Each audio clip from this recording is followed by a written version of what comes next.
For centuries, the rules of power on the African coast were written by foreign hands. The flags of Ottoman, British, Italian, and now American and Chinese admirals have flown over the waters that lap at Africa's shores. They decided who trades, who eats, and who wins. It was a game where Africa held the land, but never the sea. But now, the board is being flipped. An ancient kingdom, a lion that has roared for millennia, is tired of being a landlocked giant. Ethiopia is building a navy.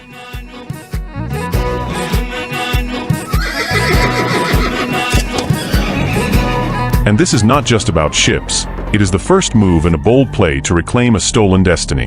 The story begins not with a new ambition, but with an old memory. In the 1950s, under Emperor Haile Selassie, the Imperial Ethiopian Navy was the pride of the Horn of Africa.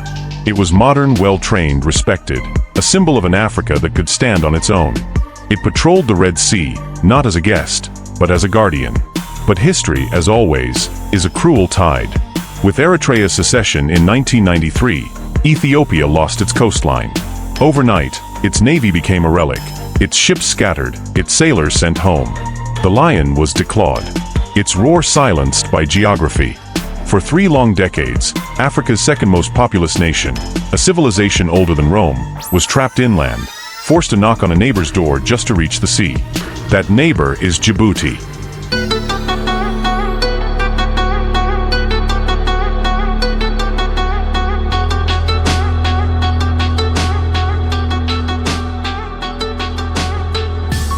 As the gentle, captivating melody begins to play, we invite you on a journey to the heart of the Horn of Africa, to a nation that stands as an unexpected pillar in the world of geopolitics.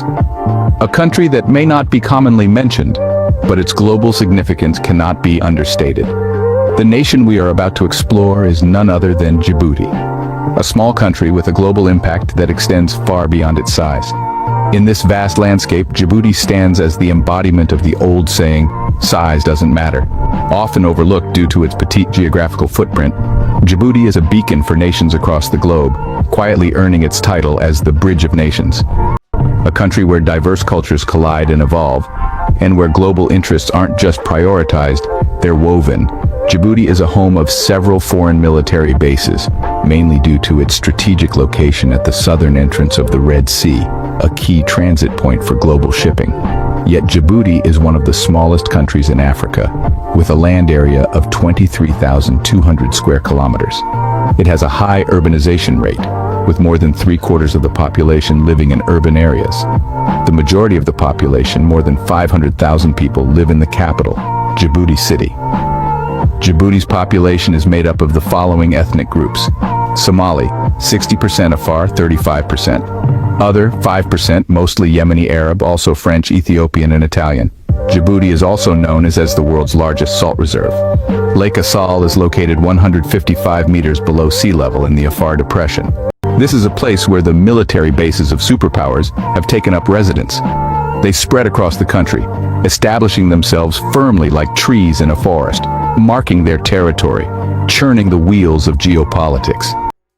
With our sights firmly set on Djibouti, we find it sit on the western edge of the Bab el-Mandeb Strait, a critical link between the Red Sea and the Gulf of Aden. This geographical gem has become a corridor for world nations, a gateway connecting the Mediterranean and the Indian Ocean. The Bab el-Mandeb Strait is more than just a waterway. It's a lifeline for global commerce, a critical maritime bottleneck. It is a hub of ceaseless activity, filled with ships that sail through its waters day and night, carrying goods and commodities from every corner of the globe. This is the pulse of world trade, and Djibouti sits at its center. The significance of Djibouti cannot be overstated. Its strategic importance, the myriad of cultures flourishing within its borders, its role in world trade, and the military might that resides within its lands all contribute to its standing world stage. Its location, nestled between Africa, the Middle East, and the Indian Ocean, makes it a critical junction for world trade. Its geographical uniqueness, providing access to both the Red Sea and the Gulf of Aden, cements its place in the annals of global geopolitics. Today, 95% of Ethiopia's trade flows through that single port. Nearly $1.5 billion leave the Ethiopian economy every year in port fees alone. A nation of 120 million people held hostage by geography. Djibouti is no ordinary port. It is a fortress of the world superpowers, American drones, Chinese destroyers, French frigates, all watching the same narrow passage, the Bab el-Mandeb Strait. And so, while Ethiopia's goods move under foreign eyes, its sovereignty sits on a leash. The final insult came with a failed Somaliland port deal. A handshake that was supposed to open a new sea gate, snatched away by pressure and politics. It was a brutal reminder: you can rent access, but not freedom. Pause for a moment and think about that. A nation of 120 million people, once a naval power, now paying rent to reach the ocean it once commanded. If you're still listening, you understand the deeper story. This isn't just about Ethiopia. It's about Africa's right to control its own trade, its own waters, its own destiny. So before we sail any further, do something bold. Subscribe, share this story, and tell me in the comments. Should Ethiopia rebuild its navy, or focus on diplomacy instead? Your voice helps shape the next chapter of this conversation, and believe me, this one matters. And so, the gambit. Ethiopia is not asking for permission. It is building a navy. This is not a parade project. It's a message.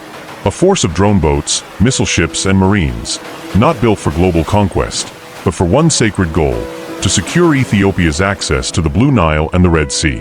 When the news broke, the world took notice. In Cairo and Khartoum, alarm bells rang. A navy meant the Nile question just turned blue. In Asmara and Mogadishu, old ghosts stirred, borderlines, pride, and fear all resurfaced. In Riyadh and Abu Dhabi, strategists pulled out their maps. A new player had just entered their maritime chessboard. This is the genius of Ethiopia's move.